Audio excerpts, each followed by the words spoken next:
Welcome back my dear students. കഴിഞ്ഞ ക്ലാസ്സിൽ dimension അനാലിസിസിൻ്റെ യൂസസിനെ പറ്റിയാണ് നമ്മൾ പഠിച്ചുകൊണ്ടിരുന്നത്. അതിലൊന്നാമത്തെ യൂസായ കറക്റ്റ്നെസ് ഓഫ് ദി ഇക്വേഷൻ എങ്ങനെ ചെക്ക് ചെയ്യാം എന്ന് നമ്മൾ പഠിച്ചു കഴിഞ്ഞു. ഇനി രണ്ടാമത്തെ യൂസ് എന്താണെന്ന് നോക്കാം.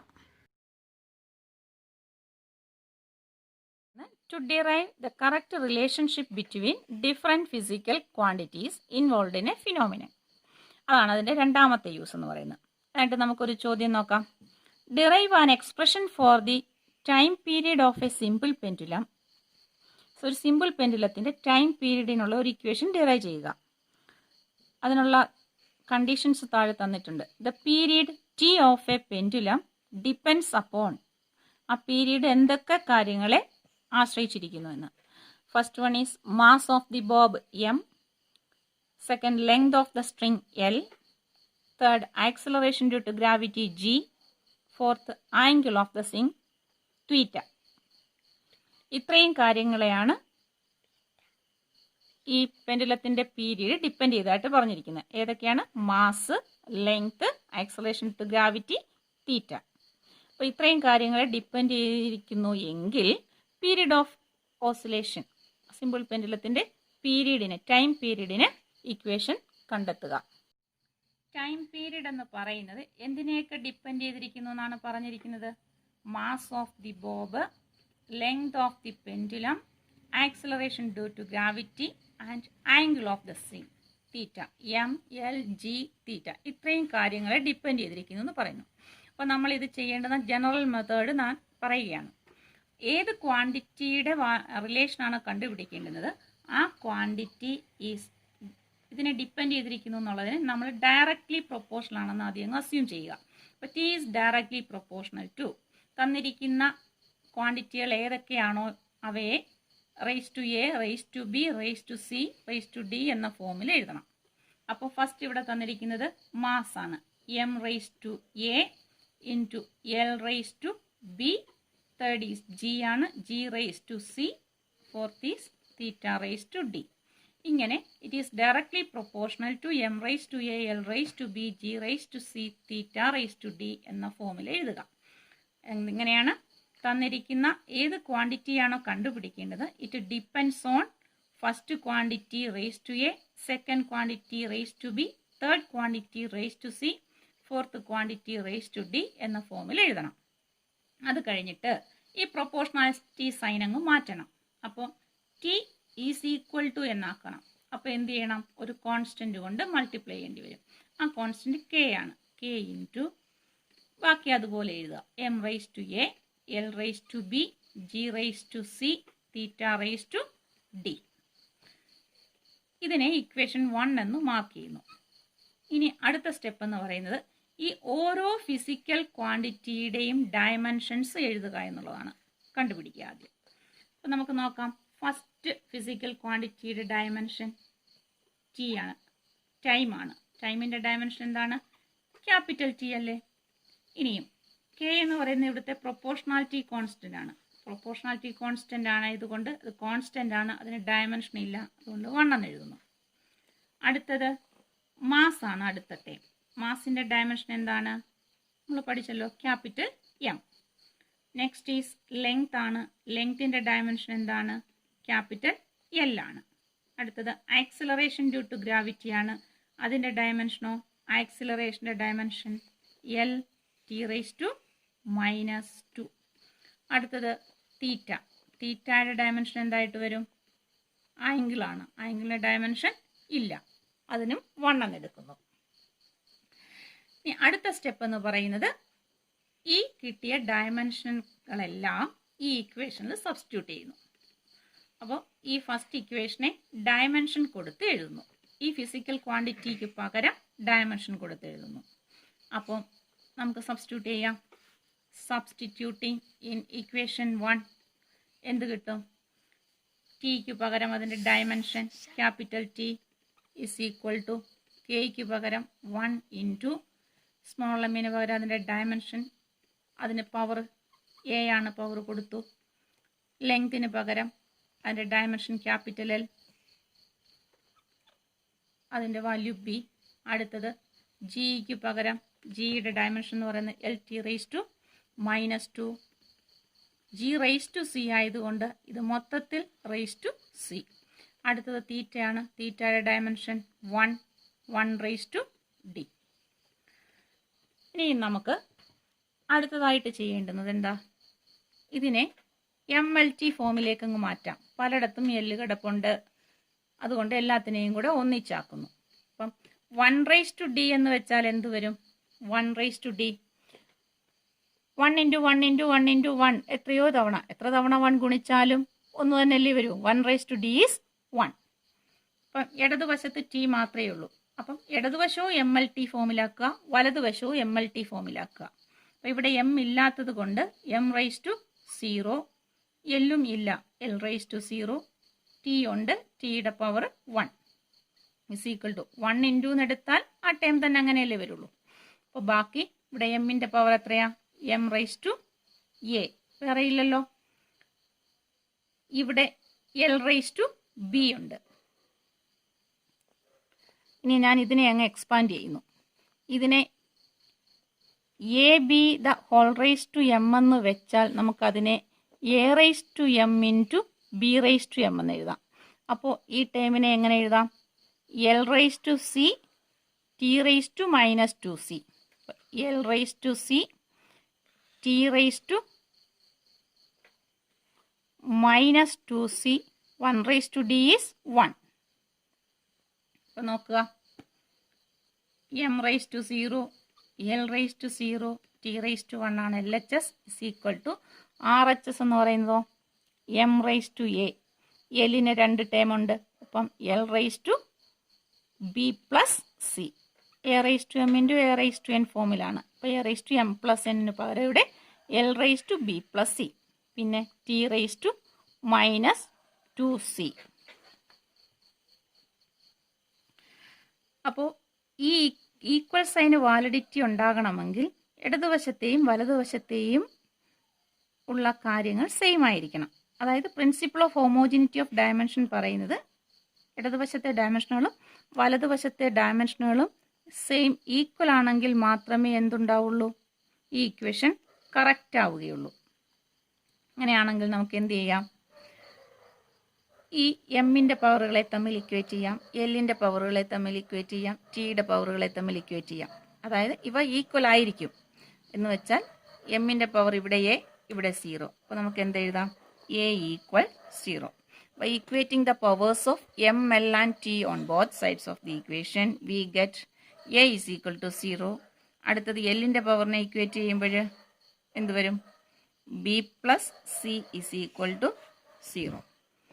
അടുത്തത് ടിയുടെ പവറിനെ ഇക്വേറ്റ് ചെയ്യുമ്പോൾ ഇവിടെ 1, ഇവിടെ -2c. That means -2c = 1. അതായത് c എന്ന് പറയുന്നത് എന്ത് വരും? ഈ -2 ഇപ്പുറം വരുമ്പോൾ 1 / -2. ഇതാണ് സിയുടെ വാല്യൂ. എയുടെ വാല്യൂ ആയി, സിയുടെ വാല്യൂ ആയി. ഇനി b + c = 0 എന്നല്ലേ പറഞ്ഞേ? അപ്പോൾ ഇതിൽ നിന്നും ബിയുടെ വാല്യൂ എന്ത് കിട്ടും? b = c അപ്പുറം പോകുമ്പോൾ -c ആവും. അതായത് b = സിയുടെ വാല്യൂ -1/2. -1/2 ഈസ് +1/2. അപ്പോൾ എയുടെ വാല്യൂ കിട്ടി, ബിയുടെ വാല്യൂ കിട്ടി, സിയുടെ വാല്യൂ കിട്ടി. ഇനി നമുക്ക് എയുടെയും ബിയുടെയും സിയുടെയും വാല്യൂവിനെ കൊണ്ടുവന്ന് ഈ ഇക്വേഷൻ 1 സബ്സ്റ്റിറ്റ്യൂട്ട് ചെയ്യണം. Substituting the value of a, b and c in equation 1, we get equation 1 എന്താണ്? t = k × m⁻a, l⁻b, g⁻c, θ⁻d. അതിൽ എക്കും ബിക്കും സിക്കും ഡിക്കും വാല്യൂ കൊടുക്കുന്നു. അപ്പം എഴുതി നോക്കാം. t = k × m⁻a, a is 0, l⁻b, ബിയുടെ വാല്യൂ എത്രയാണ്? ഹാഫ്, 1/2, ആൻഡ് g⁻, എത്രയാണ്? സിയുടെ വാല്യൂ -1/2. ഇവിടെ ഡിയുടെ ടേമേ ഇല്ല. അപ്പം ഡിയുടെ വാല്യൂ എന്ന് പറയുന്നതും എന്താണ്? 0 ആണ്. അപ്പോൾ θ⁻, എന്തെഴുതാം? 0 എഴുതാം. അപ്പോൾ ഇനി നമുക്കിതിനെ ഒന്ന് റീഅറേഞ്ച് ചെയ്താൽ നമുക്ക് ഇക്വേഷൻ കിട്ടും. m⁻0 മീൻസ് 1 ആണ്. തീറ്റ റേസ് ടു 0 എന്ന് വെച്ചാലും 1 ആണ്. Any quantity raise to the power 0 is 1. അപ്പോൾ ഇക്വേഷൻ എന്ത് വരും? T is equal to K into L raise to half G raise to minus half. ഇങ്ങനെയാണ് വരിക. ഈ ടേമും 1 ആയി, ഈ ടേമും 1 ആയി. ബാക്കി K into L raise to half into G raise to minus half. ഇനി നമുക്ക് ടി ഈക്വൽസ് ഇതിനെ ഒന്ന് റീഅറേഞ്ച് ചെയ്യാം. K into L raise to half, ഈ ജി റേസ് ടു മൈനസ് ഹാഫിനെ ഞാനിങ്ങ് ഡിനോമിനേറ്ററിൽ കൊണ്ടുവന്നാൽ അതങ്ങ് പോസിറ്റീവ് ആകും. G raise to plus half എന്നാവും. ഇനി നമുക്ക് ഇതിനെ വീണ്ടും ഒന്ന് റീഅറേഞ്ച് ചെയ്ത് നോക്കുക. ഹാഫിനെ റേസ് ടു ഹാഫിനെ പവർ റേസ് ടു ഹാഫ് വന്നാൽ റൂട്ട് എൽ എന്ന് എഴുതാമെന്ന് നമ്മൾ പഠിച്ചിട്ടുണ്ട്. ജി റേസ് ടു ഹാഫ് അപ്പോൾ എന്താവും? റൂട്ട് ജി ആവും. അപ്പം root A by root B എന്ന് പറയുന്നത് root of A by B ആണ്. ടി എ ഇങ്ങനെ എഴുതാം. T is equal to K into root of L by G. This is the required equation. Relation connecting the time period and the given quantities. Mass ഇതിൽ നിന്ന് എന്ത് നമുക്ക് മനസ്സിലാക്കാം? ഈ ഇക്വേഷനകത്ത് time period എന്ന് പറയുന്ന മാസിനെയും ആംഗിൾ ഓഫ് ദ സ്വിങ്ങിനെയും ഡിപ്പെൻഡ് ചെയ്യുന്നില്ല. It depends only on length of the pendulum and acceleration due to gravity. ഇവിടെ ഈ കെയുടെ വാല്യൂ നമുക്ക് കണ്ടുപിടിക്കാൻ സാധിക്കുന്നില്ല ഈ ഡയമെൻഷണൽ മെത്തേഡ് ഉപയോഗിച്ച്. കെയുടെ വാല്യൂ 1/2π എന്നാണ് കാൽക്കുലേഷനിലൂടെ കണ്ടെത്തിയിരിക്കുന്നത്. കെ ഈസ് ഈക്വൽ ടു 1/2π ആണ്. പക്ഷേ ഡയമെൻഷണൽ മെത്തേഡ് ഉപയോഗിച്ച് നമുക്കത് കണ്ടുപിടിക്കാൻ പറ്റുന്നില്ല. അത് ഈ ഡയമെൻഷണൽ അനാലിസിസിൻ്റെ ഒരു പോരായ്മയാണ്, ഒരു ഡിസഡ്വാൻറ്റേജ് ആണ്. ഓക്കെ, മനസ്സിലായോ? ഇത് നമുക്ക് വീണ്ടും ആദ്യം മുതൽ ഒന്നുകൂടി നോക്കാം. എങ്ങനെയാണ് ആദ്യം തന്നിരിക്കുന്ന ക്വാണ്ടിറ്റി എന്തിനെയൊക്കെ ക്വാണ്ടിറ്റികളെ ഡിപ്പെൻഡ് ചെയ്യുന്നു എന്ന് നോക്കണം. അതായത് തന്നിരിക്കുന്ന ഏത് ക്വാണ്ടിറ്റിയുടെ ഇക്വേഷനാണോ കണ്ടുപിടിക്കുന്നത് അത് എന്തിനെയൊക്കെ ഡിപ്പെൻഡ് ചെയ്യുന്നു.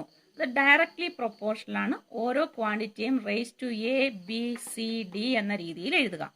അടുത്ത സ്റ്റെപ്പിൽ ഈ പ്രൊപ്പോർഷണാലിറ്റി സൈൻ മാറ്റി ഈക്വൽ സൈൻ ആക്കണം. അപ്പോൾ എന്ത് ചെയ്യണം? ഒരു കോൺസ്റ്റന്റ് കൊണ്ട് മൾട്ടിപ്ലൈ ചെയ്യണം. അങ്ങനെ ഒരു ഇക്വേഷൻ റെഡിയാക്കി വെക്കുക. നെക്സ്റ്റ് സ്റ്റെപ്പ് എന്താണ്? ഓരോ ഫിസിക്കൽ ക്വാണ്ടിറ്റിയുടെയും ഡയമെൻഷൻസ് സെപ്പറേറ്റ് എഴുതുക. ഈ ഓരോ സ്റ്റെപ്പിനും മാർക്കുള്ളതാണ്. അതുകൊണ്ട് ശ്രദ്ധിച്ച് എല്ലാ സ്റ്റെപ്പുകളും സ്കിപ്പ് ചെയ്യാതെ എഴുതിക്കൊള്ളണം. ഓരോ സ്റ്റെപ്പിൻ്റെയും ഡയമെൻഷൻ ഫോമുലകൾ എഴുതുക. ഈ ഡയമെൻഷൻ ഫോമുല കൊണ്ടുവന്ന് ഈ ഇക്വേഷൻ 1ൽ സബ്സ്റ്റിറ്റ്യൂഷൻ കൊടുക്കുക. അങ്ങനെ സബ്സ്റ്റിറ്റ്യൂഷൻ കൊടുത്ത് ഇക്വേഷൻ എഴുതി. ഈ ഇക്വേഷനിൽ നിന്നും ഇടതുവശവും വലതുവശവും MLT ഫോമിലാക്കി എടുക്കുന്നു. അങ്ങനെ MLT ഫോമിലാക്കിയ ഇക്വേഷൻ്റെ കറക്റ്റ് ആണെങ്കിൽ principle of homogeneity of dimension അനുസരിച്ചിട്ട് നമുക്ക് എമ്മിൻ്റെയും എല്ലിൻ്റെയും ടിയുടെയും പവറുകളെ എന്ത് ചെയ്യാം? ഇക്വേറ്റ് ചെയ്യാം. എന്നിട്ട് ഈ എമ്മിൻ്റെയും എല്ലിൻ്റെയും ടിയുടെയും പവറുകളെ ഇക്വേറ്റ് ചെയ്ത് എഴുതുന്നു. ഇക്വേറ്റ് ചെയ്ത് എഴുതുന്നതിൽ നിന്ന് നമുക്ക് ഓരോ ക്വാണ്ടിറ്റിയുടെ എയുടെയും ബിയുടെയും സിയുടെയും വാല്യൂകൾ നമുക്ക് കിട്ടും. ആ കിട്ടുന്ന വാല്യൂകൾ കൊണ്ടുവന്ന് ഈ ഫസ്റ്റ് ഇക്വേഷൻ നമ്മൾ മാർക്ക് ചെയ്ത് വെച്ച ഈ ഇക്വേഷനിൽ കൊണ്ടുവന്ന് സബ്സ്റ്റിറ്റ്യൂഷൻ കൊടുക്കുന്നു. എന്നിട്ട് അവിടെ മാത്തമാറ്റിക്കൽ റീഅറേഞ്ച്മെൻറ്റ്സ് നടത്തിയാൽ നമുക്ക് ഫൈനൽ ഇക്വേഷൻ കിട്ടും.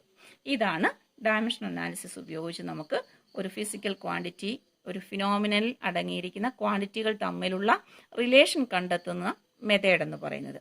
എല്ലാവർക്കും മനസ്സിലായി കാണുമെന്ന് കരുതുന്നു. ഇതുമായി ബന്ധപ്പെട്ട ക്വസ്റ്റ്യൻസ് ഞാൻ നോട്ട്സിൻ്റെ കൂടെ അറ്റാച്ച് ചെയ്തിട്ടുണ്ട്. അസൈൻമെൻ്റ് ആയിട്ട് നിങ്ങളെല്ലാവരും അത് ചെയ്ത് നോക്കണം. എന്തെങ്കിലും ഡൗട്ട് ഉണ്ടെങ്കിൽ നിങ്ങൾ ഗ്രൂപ്പിൽ മെസ്സേജ് ഇടുക. ഓക്കെ, ഈ മെത്തേഡ് നിങ്ങൾ കാണാതെ പഠിക്കാനായിട്ട് ശ്രമിക്കരുത്. എങ്ങനെയാണ് ഇത് ഡിറൈവ് ചെയ്തെടുക്കുന്നതെന്ന് മനസ്സിലാക്കി നോക്കിയിട്ട് അത് വേറെ സിറ്റുവേഷനിൽ അപ്ലൈ ചെയ്യാനായിട്ട് പഠിച്ചെടുക്കണം. അല്ലാതെ ഈ സ്റ്റെപ്പുകൾ കാണാതെ പഠിച്ച് അതേപോലെ എഴുതിയാൽ പറ്റില്ല. ഇതേപോലെ വേറൊരു ഇക്വേഷൻ വന്നാൽ എങ്ങനെ ഡിറൈവ് ചെയ്യണം, അതിന് ഈ പറഞ്ഞു തന്ന മെത്തേഡ് ഫോളോ ചെയ്യണം കേട്ടോ. അപ്പോൾ ഡയമെൻഷൻ അനാലിസിസിൻ്റെ അടുത്ത യൂസ് എന്ന് പറയുന്നത് to convert one system of unit into another എന്നുള്ളതാണ്. അപ്പോൾ നമുക്കൊരു ചോദ്യം ചോദിച്ചാൽ കൺവേർട്ട് 1 ന്യൂട്ടൺ ഇൻറ്റു ഡൈൻ എന്ന് ചോദിച്ചാൽ നമുക്ക് എന്ത് ചെയ്യാൻ പറ്റും? അപ്പോൾ ഈ ന്യൂട്ടൺ എന്ന് പറയുന്നത് എന്താണ്? ഫോഴ്സിൻ്റെ SI സിസ്റ്റത്തിലെ യൂണിറ്റാണ് ന്യൂട്ടൺ. ഫോഴ്സിൻ്റെ CGS സിസ്റ്റത്തിലെ യൂണിറ്റാണ് ഡൈൻ എന്ന് പറയുന്നത്. അപ്പോൾ ഇവിടുത്തെ ഫിസിക്കൽ ക്വാണ്ടിറ്റി എന്താണെന്ന് നമ്മൾ ഐഡൻറ്റിഫൈ ചെയ്തു, ഫോഴ്സ് ആണ്. അപ്പോൾ ഡയമെൻഷൻ ഓഫ് ഫോഴ്സ് എന്ത് വരും? നമ്മൾ പഠിച്ചിട്ടുണ്ടല്ലോ, MLT⁻². അപ്പോൾ നമുക്ക് ന്യൂട്ടനെ എങ്ങനെ എഴുതാം? ഫോഴ്സിൻ്റെ യൂണിറ്റായ newton, 1 newton is equal to SI സിസ്റ്റത്തിൽ ഫോഴ്സ് എന്ന് പറയുന്നത് മാസ്, ലെങ്ത്, ടൈം ഇവയാണ് ഡിപ്പെൻഡ് ചെയ്യുന്നത്. അപ്പോൾ ന്യൂട്ടൺ എന്ന് പറയുന്നത് ഈ മാസിനെയും ലെങ്ത്തിനെയും ടൈമിൻ്റെയും SI സിസ്റ്റത്തിലെ യൂണിറ്റുകളെ ഡിപ്പെൻഡ് ചെയ്യുന്നതായിരിക്കും. അപ്പോൾ മാസ് എന്ന് പറയുന്നത് അവിടെ എന്തായിരിക്കും? SI സിസ്റ്റത്തിലെ മാസ് എന്ന് പറയുന്നത് കിലോഗ്രാം ആണ്. അപ്പം 1 കിലോഗ്രാം എന്ന് എഴുതാം മാസിനെ. ഇൻറ്റു ഇവിടെ 1 ന്യൂട്ടൺ ആയതുകൊണ്ടാണ് നമ്മൾ 1 എന്ന് എടുത്തിരിക്കുന്നത്. L എന്ന് പറയുന്നത് എന്താണ്? മീറ്റർ ആണ് SI സിസ്റ്റത്തിലെ. അപ്പം 1 മീറ്റർ ഇൻറ്റു ടൈമിൻ്റെ യൂണിറ്റ് സെക്കൻഡ് ആണ്. അപ്പം 1 സെക്കൻഡ് റേസ് ടു, അവിടെ പവർ ഉണ്ട്, -2. അപ്പം 1 ന്യൂട്ടനെ നമുക്ക് എങ്ങനെ എഴുതാം? 1 kilogram into 1 metre into 1 second raise to -2. ഇനിയും ഡൈനെ നമുക്ക് 1 ഡൈനെ നമുക്ക് എങ്ങനെ എഴുതാം? ഡൈൻ എന്ന് പറയുന്നത് CGS സിസ്റ്റത്തിലല്ലേ. അപ്പം മാസിന് CGS സിസ്റ്റത്തിലെ യൂണിറ്റ് എന്ന് പറയുന്നത് ഗ്രാം ആണ്. അപ്പം മാസ് ഇവിടെ 1 ഗ്രാം ഇൻറ്റു ലെങ്ത്, അപ്പോൾ എന്താ എഴുതാം? സെൻറ്റിമീറ്റർ ആണ് യൂണിറ്റ്. 1 സെൻറ്റിമീറ്റർ ഇൻറ്റു ടൈമിന് CGS സിസ്റ്റത്തിലെ യൂണിറ്റ് എന്ന് പറയുന്നത് സെക്കൻഡ് ആണ്. 1 സെക്കൻഡ് റേസ് ടു -2 എന്ന് എഴുതാം. അപ്പോൾ ഇപ്പം നമുക്ക് കൺവേർട്ട് ചെയ്യേണ്ടത് ന്യൂട്ടനെ ഡൈനിലേക്കല്ലേ. അപ്പം നമുക്ക് ആ ഇക്വേഷൻ എടുക്കാം. 1 ന്യൂട്ടൺ ഈക്വൽസ്, നമുക്ക് എന്താ എഴുതിയത്? 1 kilogram into 1 metre into 1 second raise to -2. ഇനിയും നമുക്ക് CGS സിസ്റ്റത്തിലേക്ക് കൺവേർട്ട് ചെയ്യാം, SI സിസ്റ്റത്തിലുള്ള ഓരോ ക്വാണ്ടിറ്റിയും. അപ്പോൾ 1 കിലോഗ്രാം എന്ന് പറയുന്നത് എന്താണ്? 1000 ഗ്രാമാണ്. ഇൻറ്റു മീറ്ററിനെ CGS സിസ്റ്റത്തിലെ സെൻറ്റിമീറ്ററിലേക്ക് കൺവേർട്ട് ചെയ്യുമ്പോൾ 1 മീറ്റർ എന്ന് പറയുന്നത് 100 സെൻറ്റിമീറ്റർ ആണ്. ഇൻറ്റു സെക്കൻഡ്, എല്ലാ സിസ്റ്റത്തിലും സെക്കൻഡ് തന്നെ ആയതുകൊണ്ട് 1 സെക്കൻഡ് അങ്ങനെ തന്നെ നിൽക്കും. അപ്പോൾ 1000നെ നമുക്ക് എങ്ങനെ എഴുതാം? 10⁻³ ഗ്രാം ആണ്. അപ്പം 10⁻³ ഇൻറ്റു 1 ഗ്രാം എന്ന് ഞാൻ എഴുതി. ഇൻറ്റു 100നെ 10⁻² into 1 centimetre into 1 square, 1⁻² is 1 second raise to -2. ഇനിയും 10⁻³ 10⁻² കൂടെ ചേരുമ്പോൾ 10⁻³ + 2 is 5 into 1 gram into 1 centimetre into 1 second raise to -2. ഇതെന്താണ്? 1 gram into 1 centimetre into 1 second raise to -2 എന്ന് വെച്ചാൽ 1 ഡൈൻ ആണ്. That is equal to 10⁻5 into 1 dyne എന്ന് വെച്ചാൽ അതിൻ്റെ അർത്ഥം എന്താണ്? 10⁻5 ഇൻറ്റു 1 ഈസ് 10⁻5 ഡൈ. അപ്പോൾ നമ്മൾ ന്യൂട്ടനെ SI സിസ്റ്റത്തിലെ ന്യൂട്ടനെ CGS സിസ്റ്റത്തിലേക്ക് കൺവേർട്ട് ചെയ്തു. That means 1 newton is equivalent to 10⁻5 dyne. ഇതുപോലെ നമുക്ക് 5 ന്യൂട്ടൺ ചോദിച്ചാൽ എന്ത് ചെയ്യും? 1 ന്യൂട്ടൺ ഇതാണെങ്കിൽ 5 ന്യൂട്ടൺ എന്ന് പറയുന്നത് 5 ഇൻറ്റു 10⁻5 ഡൈൻ ആയിരിക്കും. നമുക്ക് CGS സിസ്റ്റത്തിലെ SI സിസ്റ്റത്തിലേക്ക് കൺവേർട്ട് ചെയ്യണമെങ്കിൽ ഇവിടെ ഈ ഇക്വേഷൻ എടുത്ത് ഇതുപോലെ ചെയ്താൽ മതി. അപ്പോൾ അവിടെ ഗ്രാമിനെ കിലോഗ്രാമിലേക്ക് വേണം കൺവേർട്ട് ചെയ്യാൻ. അപ്പം റേസ് ടു പവറിലേക്ക് വരും ഇത്. ഇതുപോലെ നമുക്ക് ഏത് ഫിസിക്കൽ ക്വാണ്ടിറ്റിയുടെ യൂണിറ്റിനെ വേണമെങ്കിലും അങ്ങോട്ടും ഇങ്ങോട്ടും കൺവേർട്ട് ചെയ്യാനായിട്ട് സാധിക്കും. ഇനി ഡയമെൻഷൻ അനാലിസിസിൻ്റെ പോരായ്മകൾ എന്താണെന്ന് നോക്കാം. Limitations of dimension analysis. First limitation എന്ന് പറയുന്നത് it does not give any information about the dimensionless constant. നമ്മൾ ഈക്വേഷൻ ഡിറൈവ് ചെയ്യുമ്പോൾ വരുന്ന കോൺസ്റ്റൻറ്റുകളൊക്കെ ഇല്ലേ, ആ കോൺസ്റ്റൻറ്റുകളെ കുറിച്ച് ഒരറിവ് നമുക്ക് ഈ ഡയമെൻഷൻ അനാലിസിസിലൂടെ കണ്ടെത്താൻ കഴിയുന്നില്ല. സെക്കൻഡ് ലിമിറ്റേഷൻ എന്ന് പറയുന്നത് it is not applicable to equations containing trigonometric, logarithmic and exponential functions. Trigonometric function എന്ന് പറയുമ്പോൾ സൈൻ തീറ്റ, കോസ് തീറ്റ മുതലായ ഫംഗ്ഷനുകളും, ലോഗരിതമിക് ഫംഗ്ഷൻ എന്ന് പറയുമ്പോൾ ലോഗ് എക്സ് പോലെയുള്ള ഫംഗ്ഷൻ, എക്സ്പോണൻഷ്യൽ ഫംഗ്ഷൻ എന്ന് വെച്ചാൽ e⁻x എന്ന രീതിയിലുള്ള ഫംഗ്ഷനുകളുടെ കേസിൽ ഈ ഇക്വേഷൻ നമുക്ക് ഉപയോഗിക്കാൻ പറ്റില്ല. അങ്ങനെയുള്ള ഇക്വേഷൻ ഡിറൈവ് ചെയ്തെടുക്കാനും പറ്റില്ല. തേർഡ് ലിമിറ്റേഷൻ എന്ന് പറയുന്നത് this method cannot be employed to derive the exact form of relationship if it contains the sum or difference of two or more terms. ഈ ഇക്വേഷനിൽ സം അല്ലെങ്കിൽ ഡിഫറൻസ് രണ്ടിലധികമോ ടേമുകളുടെ സം അല്ലെങ്കിൽ difference ആയിട്ട് വരുന്ന രീതിയിലുള്ള ഒരു റിലേഷൻ നമുക്ക് ഡിറൈവ് ചെയ്തെടുക്കാൻ പറ്റില്ല. അതായത് V is equal to U plus A T, S is equal to U T plus half A T square മുതലായ ടൈപ്പിലെ റിലേഷൻസ് നമുക്ക് ഉണ്ടാക്കിയെടുക്കാൻ ഈ മെത്തേഡ് പറ്റില്ല. അത് ഈ ഡയമെൻഷൻ അനാലിസിസിൻ്റെ ഒരു ലിമിറ്റേഷനാണ്. അടുത്ത ലിമിറ്റേഷൻ എന്ന് പറയുന്നത് if the given physical quantity depends on more than 3 unknown quantities the method fails. 3-ലധികം അൺനോൺ ക്വാണ്ടിറ്റിയെ അവ ഡിപ്പെൻഡ് ചെയ്യുകയാണെങ്കിൽ ഈ മെത്തേഡ് ഉപയോഗിച്ച് നമുക്ക് ആ ഇക്വേഷൻ ഡിറൈവ് ചെയ്തെടുക്കാൻ പറ്റില്ല. These are the limitations of dimensional analysis. നമുക്ക് ഒന്നുകൂടി നോക്കാം. This method does not give any information about the dimensionless constant. And the second limitation, it is not applicable to equations containing trigonometric, logarithmic and exponential functions. Third one, this method cannot be employed to derive the exact form of relationship if it contains the sum or difference of two or more terms. If the given physical quantity depends on more than 3 unknown quantities, the method fails.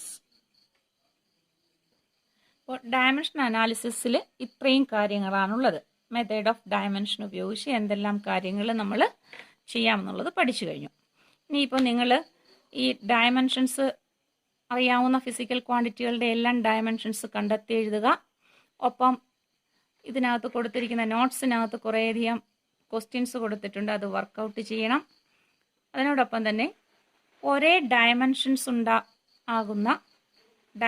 ഒരേ value ഉള്ള physical ക്വാണ്ടിറ്റികൾ ഏതൊക്കെയാണെന്ന് കണ്ടെത്തി എഴുതുക. Dimension ഇല്ലാത്തവയും ഏതൊക്കെയാണെന്ന് കണ്ടെത്തി എഴുതുക. ഇങ്ങനെയുള്ള വർക്കുകൾ നിങ്ങൾ സ്വയം ഒന്ന് ചെയ്യുക. ഇത്രയും കാര്യങ്ങൾ എല്ലാവർക്കും മനസ്സിലായി കാണുമെന്ന് കരുതുന്നു. Okay, thank you.